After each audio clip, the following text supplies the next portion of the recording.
it's important to structure the post-observation conference with as much of a natural dialogue as possible. I'll start with the teacher reflection first. What did they notice? What did they feel landed well, and maybe what surprised them? And then I'll bring in that evidence tied to their goals. I might spotlight some strengths first, always grounded in the data. And then from there, we can co-analyze the evidence and co-design those next steps. The tone is the most important piece of this. We want the tone to offer opportunity for reflection and curiosity, and of course, opportunity for growth producing results. I think it's important that the post-observation discussion is in a comfortable and private, neutral space to help build that psychological safety that teachers need to, again, be vulnerable and really want to open up.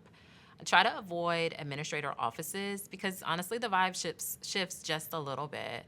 I prefer the classroom whenever possible. It keeps the conversation grounded in the space we're talking about, and it's that teacher's safe, comfortable space. So we really want to be there so that, again, we can talk comfortably, talk openly, and review our next steps with clarity.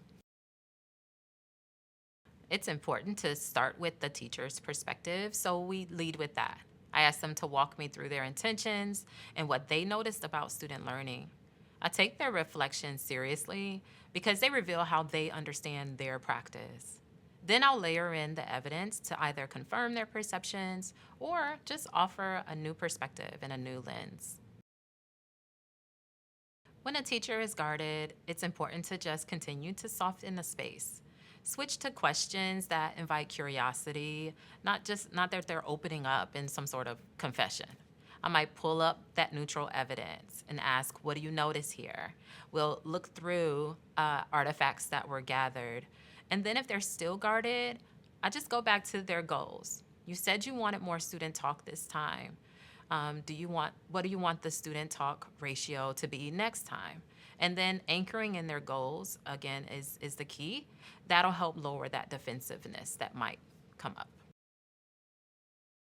Once again, it's about that co-constructed space. So we try to identify patterns together. What moved learning forward? Where did students happen to bump into confusion or disengagement? And then choosing one high leverage move, not all of them. The teacher can name what they feel is most doable, and then I might offer some strategy options until we land on something that's measurable. And then again, choosing that time and that space when we can come back again to follow up together.